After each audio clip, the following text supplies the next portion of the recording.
Welcome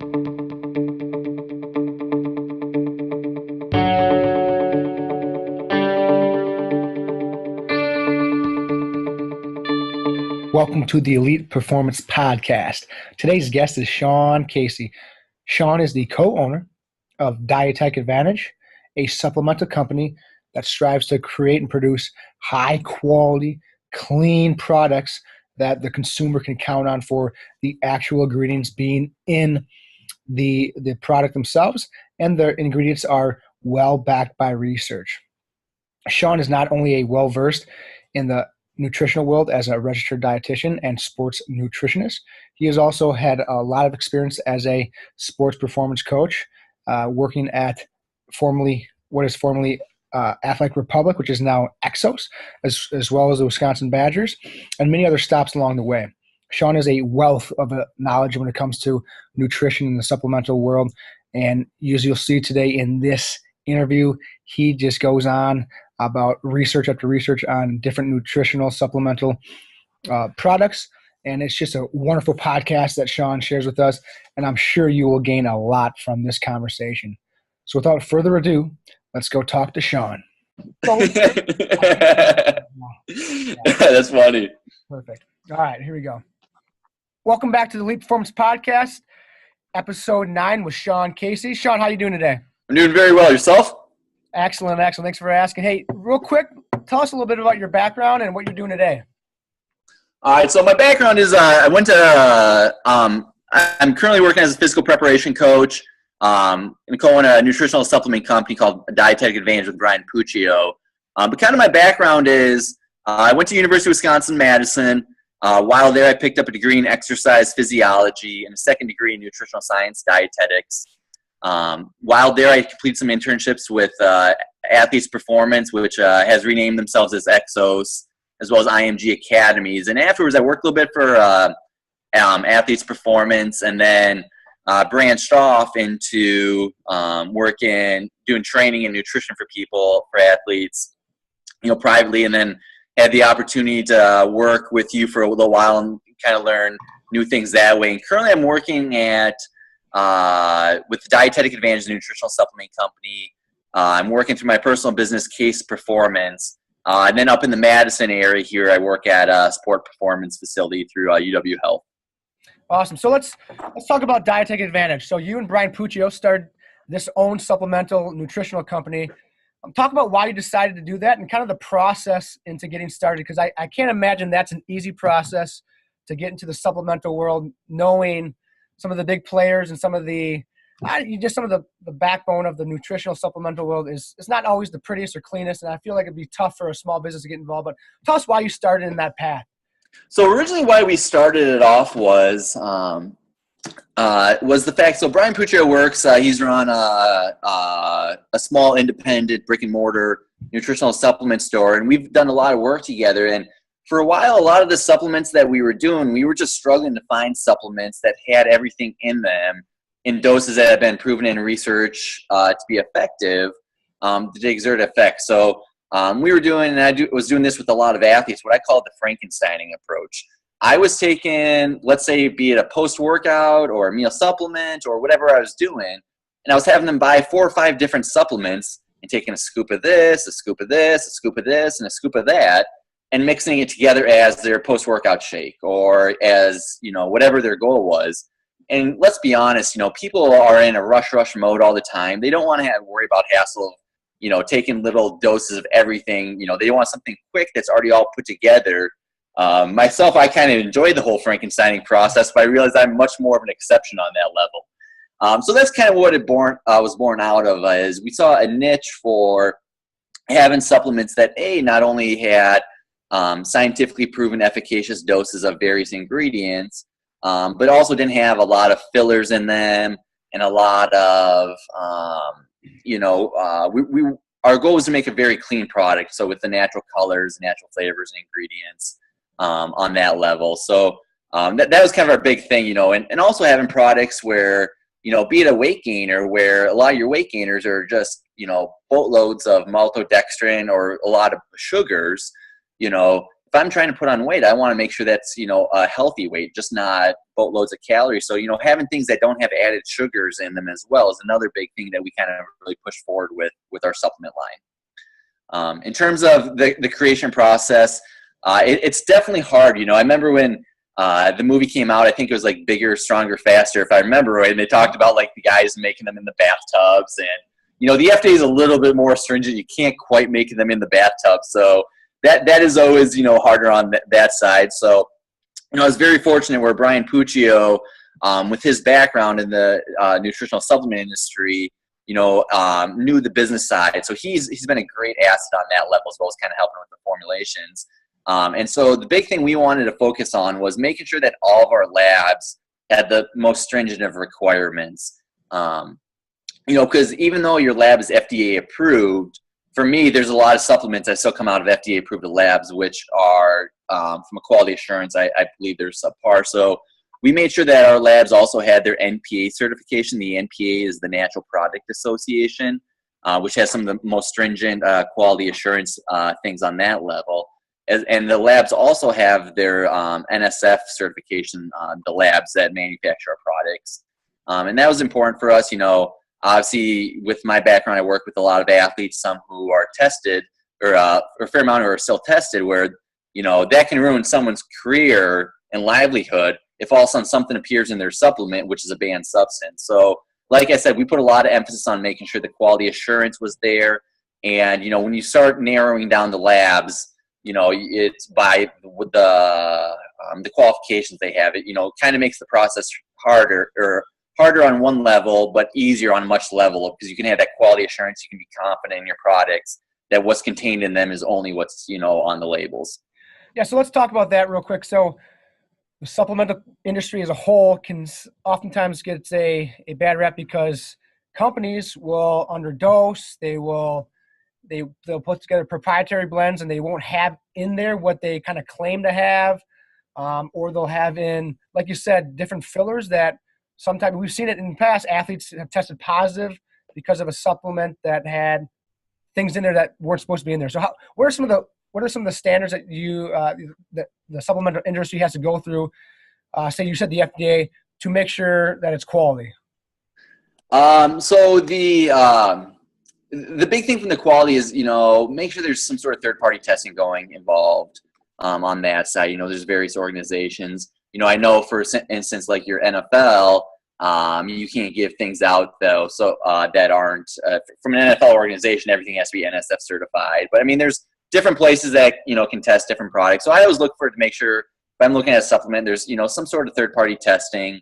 Like I said, I always try to backtrack a little bit and make sure that they're at an NPA certified lab. There's a lot of, like I said, they're very stringent and, crazy stringent, even little things that you would think like, even going down to the labels, like what you can have on your labels is very restricted if you're going through an NPA lab, just because they're like, no, you can't put this unless this is exactly like this. So which makes me feel good is that, the more stringent they are on us, the more we can feel like, hey, they're really doing their job. But that's the big thing I'm always looking for is, make sure there's some sort of third-party testing on it. Like I said, there's various organizations that can go through there. Also, making sure that looking at the product, and with the big thing now in the past few years has been with protein supplements, the amino acid spiking, where there's a lot of stuff coming out showing, very big name supplement brands that I won't mention, but they found that they, may have claimed to have 20 grams of whey protein on them, but when they actually ran them through tests, they basically had maybe 12 grams of whey protein, and then to get the nitrogen content, which is how they measure a lot of the protein things, they would just add in cheap amino acids that didn't have necessarily any effect on muscle building, recovery, or synthesis. And so that's why you saw, some of your big stores where you can see these protein powders at ridiculously cheap prices. And it's a lot of them came back to is they, came under fire because they found out that it appeared that they were doing what's called amino spiking and not really having what exactly on the label. Yeah, that's like I think that's what I was touching upon, is that I've talked to you about that in the past, and that's kind of scary that you're buying a product that says it has this in it, and then ends up that it doesn't have that, and that's kind of a scary reality of kind of the supplemental industry as a whole in many aspects. Yeah, it's like it's kind of like buying a smartphone and realizing you can't use the internet on it. Like it's kind of I can still call on it. It's a phone, but it can't really do what it's supposed to be doing for me. Absolutely.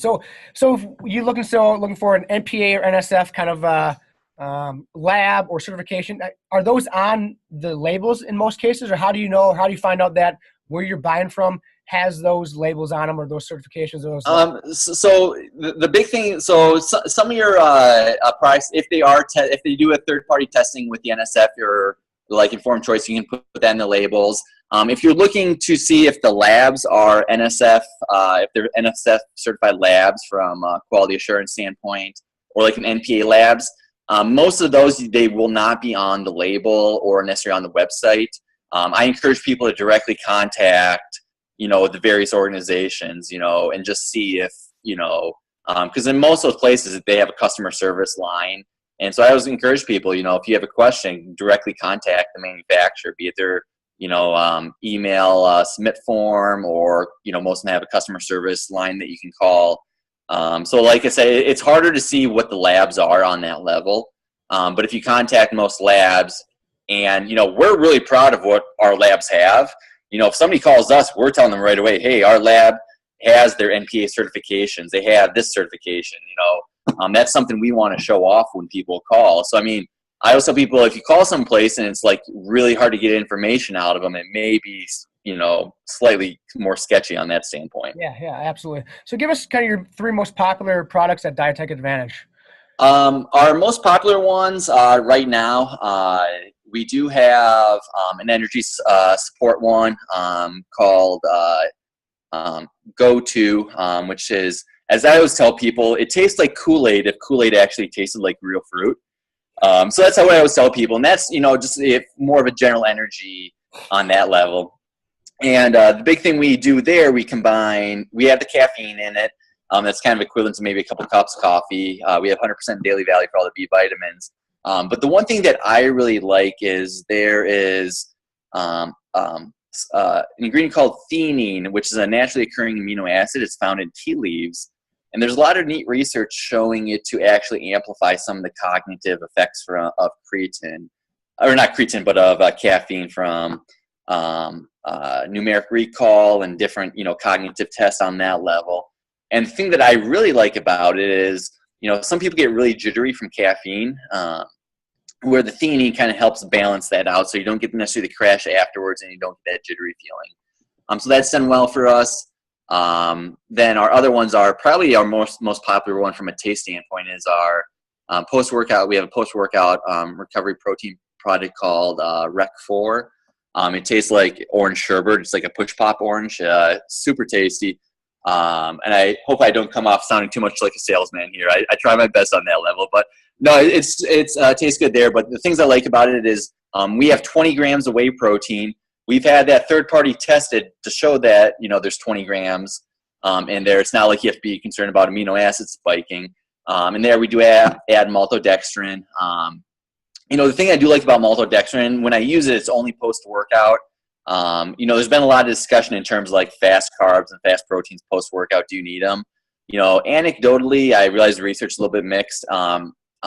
Personal applied experience working with hundreds of athletes, the sooner you can get those carbs and proteins in them, the much better they respond. And so we add the maltodextrin into it, just a smaller amount. And then we complement with taurine, which I'm a big fan of just because it's been shown to support both health things like blood pressure, nervous system health, as well as have positive impacts on post-workout recovery. So like reduced muscle soreness. There was a study that showed strength levels, compared to a placebo after a hard workout recovered better with, taurine as opposed to a placebo. So we have that in there, and then just some added potassium in there. So that's a very popular one with us. And then our other ones are kind of somewhat on the same level. My personal favorite is our E2 squared. It has some cognitive focus ingredients into it. For people who are looking for more of like weight management purposes, we have a nice meal supplement called MI6. That is kind of a combination of organic oat bran. It's gluten-free. It has the whey, casein, and proteins in it, as well as taurine and organic gum arabic powder, which is a really healthy prebiotic fiber for gut health. Awesome. Yeah. Like I said, from our gym, this is all we use for the most part is your guys' products, because like I said, we can trust what you guys do, and they're very quality. So that's what we use. But one of the most popular questions that I get, and I'm sure you get the same thing, is, athletes asking what supplements should they take. So I'm going to give you here about a list of about 10 supplements, all right? You can kind of rattle off or go down whatever path you want discussing it. Its efficacy, its dosage, when you should use it. Yep. And then, hey, at the end, let's go ahead and give it a rating from, like A, like school, A+ to an F, okay? All right. First one, creatine monohydrate. Ooh, creatine. That's an A+. I always tell people creatine is one of the few supplements that not only lived up to the hype, but it probably went above the hype, especially if you start looking at the health benefits of it. And so, most people are familiar with creatine from, running faster, jumping higher, sprinting, better recovery between sets, et cetera, on that level. And that's really well proven. There are, a small population that seem to be a little bit more of non-responders, but for the most part, I've had phenomenal success working with creatine. But what actually is more fascinating to me and gets me more excited is all the health benefits associated with creatine. I always tell people, if you're going to take a supplement that to improve performance, it better also improve your overall health and life, because let's be honest, your performance is going to be short-lived at best if what you're taking is not also positively impacting your overall health. And so that's where creatine, too, has been shown to increase cognition levels, cognitive function. There's emerging research showing when used in conjunction with various antidepressant medications, you actually get a stronger an added benefit from taking the creatine on mood levels. There's research showing if you suffer concussion, which, let's be honest, a lot of the athletes that you work with and I've worked with, and I'm sure a lot of people listening to this podcast work with, the risk of concussions, I don't care if you're playing soccer, if you're playing football, basketball, or baseball, you can suffer concussion in all those sports. There's research showing if you take creatine monohydrate post-concussion, the symptoms are not only less severe from an acute standpoint, they resolve much quicker from long-term aspects. So that's a very big one. I personally recommend creatine from, from the time you're playing sports where there's, risk of concussions all the way up till, 80 years old. That's probably one of the few things that I recommend to everyone. Awesome. A+ rating. Awesome. Number 2, whey protein. Whey protein. Whey protein, I am definitely a fan of. I think it works great post-workout. There's been plenty of research showing it to increase muscle protein synthesis to a more significant extent, both acutely as well as long-term basis versus other common proteins on the market like your casein protein as well as soy protein. For those listening who aren't familiar, so your dairy proteins are composed of 2 different types of protein. There is whey protein as well as casein protein. Casein protein is about 80% of the protein in dairy products, where whey protein is only 20% products. So, I remember when I was growing up, there used to be like, you don't need to take, if you're looking to maximize your gains, chocolate milk will give you the same effect as, your protein supplements. And I'm definitely, chocolate milk, I'm all for that. If that works, I have no issues with it. But, if you're looking at studies, whey protein consistently outperforms it. Again, going back to some of the health benefits, they've shown that if for individuals who have blood sugar management issues, whey kind of stimulates insulin production. And so if you take, whey protein from a blood sugar management standpoint, along with carbohydrates, it seems to have much better effects on that level.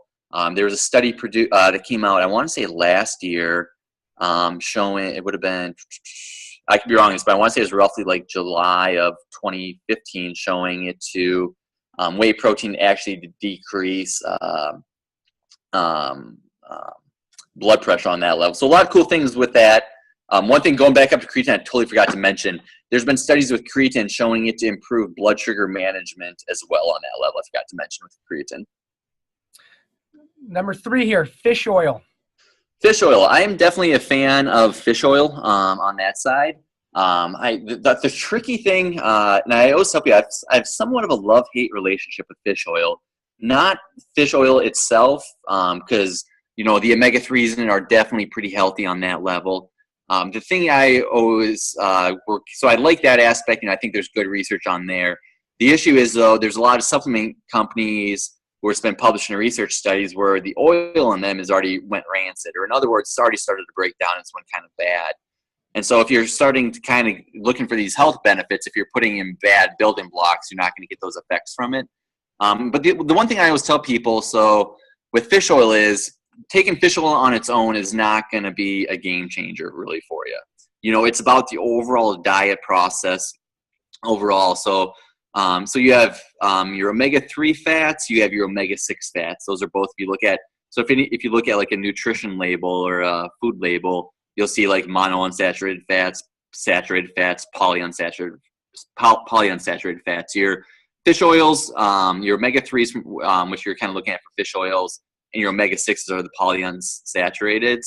But the big thing I always tell people is with fish oil, it's helpful, but if you don't get rid of the boatload of omega-6 fats in your diet, it's the equivalent of, instead of just if you're ramming your head into a wall, taking fish oil is like putting on a bicycle helmet and then ramming your head into your wall. Yeah, it's not going to hurt nearly as bad, but you're still not, doing the best thing overall. So I like fish oil, but I always caution people to make sure that they're taking it in a well-rounded approach.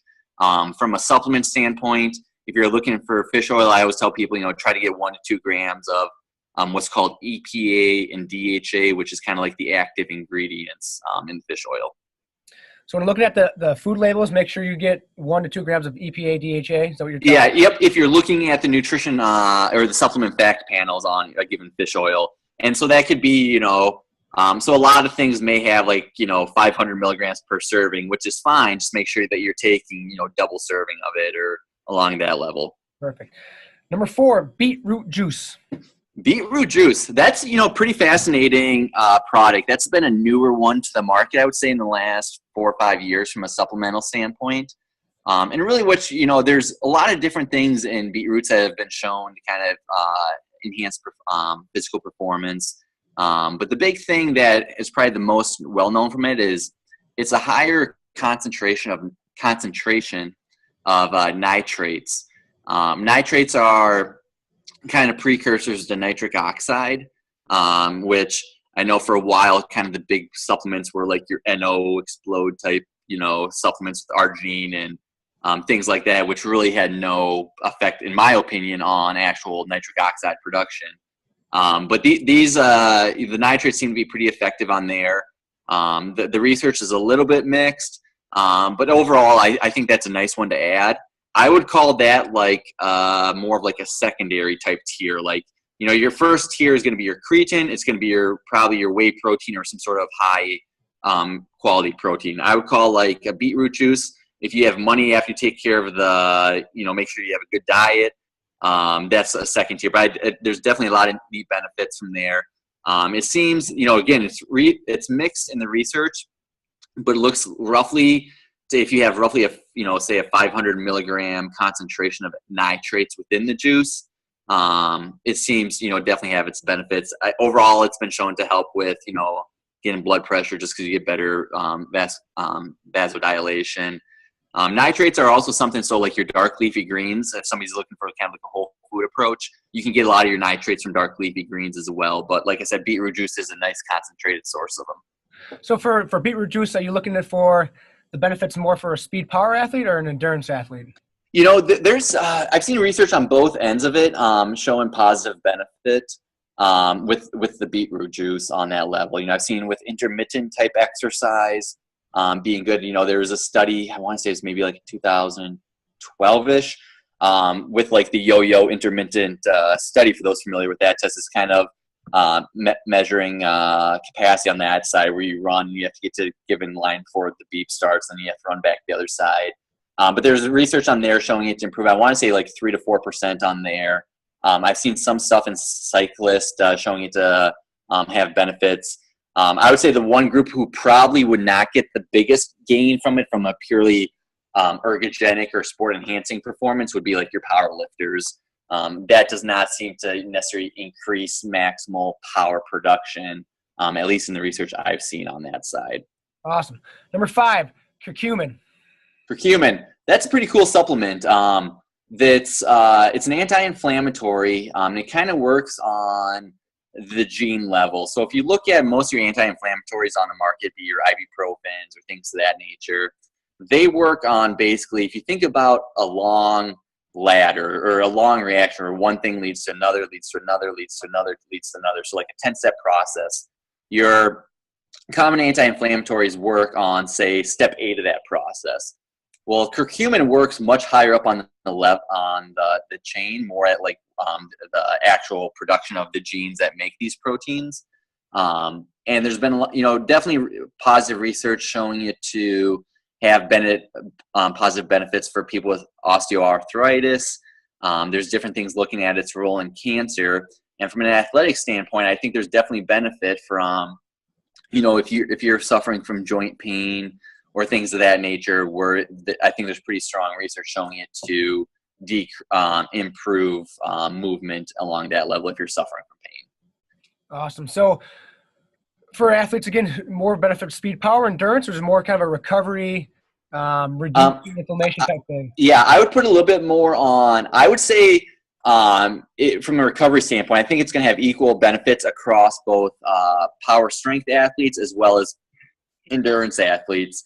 And, probably the most noticeable effects would be, someone who is having joint pain, be it they're a runner or a lifter. And I do know different studies have been showing, the effects in both, different classes of athletes. I think it definitely anecdotally, from my experience working with it and with different things with it, they do, like a recoverability standpoint, they feel a little bit better just because you don't get inflamed. But the one thing I always tell people is, that inflammation is good. That's what actually stimulates the healing process. Your muscle doesn't know to get, it's kind of like when you exercise, that's obviously when you're tearing down your muscles, and once your muscles are torn down, they kind of send out signals to the rest of your body like, hey, I need to repair, get me stronger. And those messengers are kind of your different inflammatory, various inflammatory compounds. So I always try to modulate the inflammation, but not completely shut it off. The one area where I could see some of these anti-inflammatories being really beneficial is, let's say, your goal is not to have necessarily a physiological effect where you're getting stronger, you're getting faster, whatever. So think about, I know you're a big football guy there, Michael. So think about a team in the playoffs. You want to be healthy for game day. You want to have, your body feeling as well as possible for game day. 4 days before a big playoff game, you're not looking for, hey, I want to run through this training session to get my athletes jumping higher or add vertical. And so that's where I think some of those anti-inflammatories can be very beneficial. And like I said, I still think you get benefits in the other times as well. I always just try to make sure that I don't completely shut off the inflammatory response. Yeah, so curcumin is a component of turmeric, which is a spice. Yep. Athletes get the benefits of curcumin from adding turmeric, the spice, to their foods. Unfortunately, not really. You get the benefits, some of the anti-inflammatory benefits through the gut, so for your gut inflammation kind of in the gut. But curcumin is absorbed very poorly from the diet. So most of your things, most of your supplements, if because you can find just plain curcumin supplements. I encourage people ones that if they don't have something special carrying that curcumin, it's probably not going to be beneficial just because so little of it actually gets absorbed. But there's different things. Some of them kind of dissolve them in fats. There's one called curcumin, which is type of curcumin which has been shown to get absorbed significantly higher than almost anything else on the market. But like I said, there's other various carriers for curcumin which kind of help absorption. So if you're looking for the anti-inflammatory benefits and some of the health benefits beyond just what's happening in the gut, you have to get a specialized form of it to enhance the absorption. Okay. Number 6, Tart cherry juice. Tart cherry juice is another one it's a newer supplement on the market. There is some neat research showing it, and again, it appears to work via the anti-inflammatory benefits in it. Along that level, it has various polyphenols and antioxidants on that level, which, I think the research is strong, at least from an acute basis where people are recovering much faster from a workout to workout standpoint.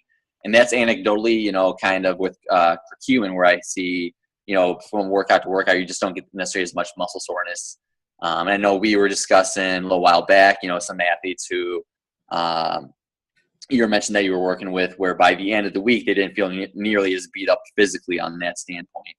But like I said, it's been shown to kind of decrease some of the various inflammatory markers, decrease, I believe there's some studies showing it to decrease creatine kinase, which is a marker of overall muscle damage, kind of help to speed up that recovery. So no, I think it's definitely a good supplement. I look forward to seeing some more longer term studies on it. But no, I think that's one. It's not necessarily my first tier of supplements, but I think there's definitely some credence to playing around with it. The one thing I would mention, and this kind of goes back to the beetroot juice when we were talking about that too, is a lot of you make sure you have some sort of standardization or it contains X amount of whatever you're looking for.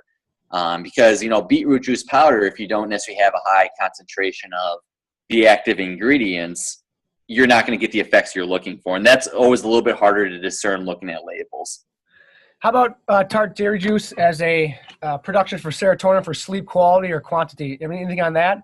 I know that's the big thing I've heard is that taking it late in the day can stimulate some serotonin, which will help enhance people that have trouble sleeping or enhance sleep quality.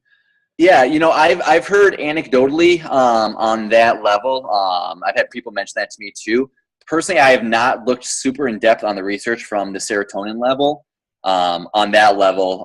So I'd be speaking very uneducated on that level. I don't want to misinform anyone listening to the podcast here. But anecdotally, I've heard that, but I have not personally looked at the research on that side. Excellent. Number 7 here, vitamin D. Vitamin D is a good one. Everyone, especially if you're living in, northern hemispheres of your respective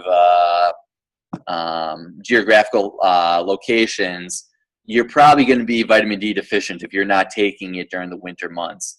I think there's a lot of benefit from global health standpoint. Vitamin D is a fat-soluble thing, and it's kind of like steroids. It doesn't affect just one thing; it affects a whole chain of events. And so there's been different research looking at anything from various inflammatory diseases to cognition levels to mood to depression. And I think there's definitely some neat research pretty supportive of if you're deficient in vitamin D, you're going to have a lot of issues on that level. So that's one of my mainstay supplements that I throw into the creatine and high quality protein. I throw that in the relatively speaking, a required supplement to maximize health and performance. Yeah, guys, especially think right now, right? So here in Wisconsin, Iowa, the Midwest, from November till April. Basically November to April, you're an issue there. The only people who I've seen who live in the northern hemispheres that haven't had by the end of the summer, if they're not supplementing, is some of the ones who go to the various tanning things, depending on the type of tanning booth they're using, the type of the light emittance, it can kind of stimulate somewhat of the similar thing. But yeah, if you're not taking vitamin D, you're basically, I feel very confident saying you're probably going to be in the relatively suboptimal category by the time April rolls around. Now, for vitamin D, is there any considerations for people with, say, fair skin to those with darker skin? In terms of darker skin, their body's natural ability to produce vitamin D is sacrificed. And so if you're looking at various population studies on that level, they definitely seem to have lower circulating levels. And so for them, it's of even greater importance to make sure you're getting your blood levels checked and supplementing appropriately on that end. And so let's say during the summer months, what is a good recommendation for sunlight exposure that you recommend to people? Yeah, so I always tell people, if you're getting, say, 10 to 20 minutes a day of, sunlight exposure, and it doesn't have to be like you're on the beach wearing a Speedo and sprawled out for everyone to see you. But if you're getting, say, your arms and your head exposure and maybe your legs, most stuff that I've seen, it looks like, 10 to 20 minutes, your body's able to synthesize a boatload of it. The nice thing of it is that your body, it's a being a fat soluble hormone. It's stored in your body, so it's not like all of a sudden, you know, you go into the winter months and all of a sudden the days are an hour short and all of a sudden you're instantly deficient. Myself personally, I only take vitamin D unless, for the most part, I only take my vitamin Ds unless I have my levels checked and they're lower. I'm basically only taking vitamin D from your, say, September through March, April time range on that side. The one nice thing with vitamin D too, it looks like the studies go back and forth a little bit, but it's, you know, I know most people don't like taking, you know, a bazillion pills, and I probably fall in that category, but you can get like your 10,000 IU vitamin Ds. They almost look like BBs. And you can take, say, depending on what your vitamin D levels are, you can take 4 to 5 of those, say, the first Sunday of every month. And you don't necessarily have to take it every day of the month if you're one who doesn't necessarily like taking pills. Absolutely. Good. The last one I'll ask you today here is BCAAs, or branch chain amino acids. BCAAs, that has been a marketing marvel. Unfortunately, marketing marvel does not always equal efficacious in terms of performance effects. For those not familiar with BCAAs, the main ones are leucine, isoleucine, and valine. Or I guess not the main ones, the only ones. You know, originally there's research coming out showing that they had very positive effects on muscle protein synthesis, which I cannot dispute that research. There's research showing it. And then they kind of went a step further and found that leucine of the BCAAs was actually the main trigger of protein synthesis from an amino acid standpoint. So also they kind of micronized even more, and we're just throwing out leucine supplements. Here's the thing, though. If you take 20 grams of whey protein, you get all of the branched chain amino acids that you need to stimulate muscle growth and recovery. You're not necessarily getting any added benefit. The only added benefit you have from taking BCAAs, if you're also taking, you know, high quality proteins, is that you're going to be weighing less if you carry a wallet on you, because you're going to have less money in your pocket. But no, BCAAs, I personally believe they're a waste of money for almost everyone, simply because, you know, you're not getting anything added that you're not getting from almost any other protein you're taking. And, you know, people talk about leucine. I have to agree that leucine appears to be kind of the light switch for muscle protein synthesis. But, you know, a great analogy is it's the light switch, but if you don't have the electrical wiring as well as a light bulb on the end of that light switch, you're not going to get the effects you're looking for. All the other amino acids that are found in, you know, various proteins, be it whey protein, be it, you know, you're eating a steak, be it whatever it is, those proteins are the equivalent of your electrical wiring as well as your light bulb. You need all the amino acids to truly, you know, gain that muscle that you're looking for. Yeah, and like you said, if you have a quality whey protein, you're getting your BCAAs within that product in itself. So you're not, why piggyback with another one, right? Yeah, you know, it's kind of like I always tell people, like, you know, when they ask me about, you know, say Rec 4, they're like, oh, is there any BCAAs in it? Or do you add any BCAAs in it? And I said, no, we don't add any BCAAs in it because you're already getting all you need. And we could throw some BCAAs in it, but that would just mean that we have to charge you more money for something that's going to have absolutely no effect for you. Yeah. That concludes part 1 of our 2-part series with Sean Casey of Dietech Advantage. Sean gave us a great breakdown of mini supplements and their research efficacy and the use for athletic performance. Please, as always, if you like the information that you gathered today or heard today, please share it on your social media outlet of your choice, whether it be Twitter, Instagram, or Facebook, and give Sean a big shout out for his great work today. Stay tuned for part 2, which Sean will delve into how he works with athletes, some of the biggest mistakes he sees in an athlete's diet, and how he addresses those changes, as well as things from grass-fed, free-range meats, dairies, and poultry versus also organic fruits and vegetables versus non-organic fruits and vegetables, and his thoughts on each of those. So please stay tuned for part 2, and as always, we'll see you on the other side. That concludes part 1 of our 2-part series with Sean Casey of Dietech Advantage. Sean gave us a great breakdown of mini supplements and their research efficacy and the use for athletic performance. Please, as always, if you like the information that you gathered today or heard today, please share it on your social media outlet of your choice, whether it be Twitter, Instagram, or Facebook, and give Sean a big shout out for his great work today. Stay tuned for part 2, which Sean will delve into how he works with athletes, some of the biggest mistakes he sees in an athlete's diet, and how he addresses those changes, as well as things from grass-fed, free-range meats, dairies, and poultry versus non, also organic fruits and vegetables versus non-organic fruits and vegetables, and his thoughts on each of those. So please stay tuned for part 2, and as always, we'll see you on the other side.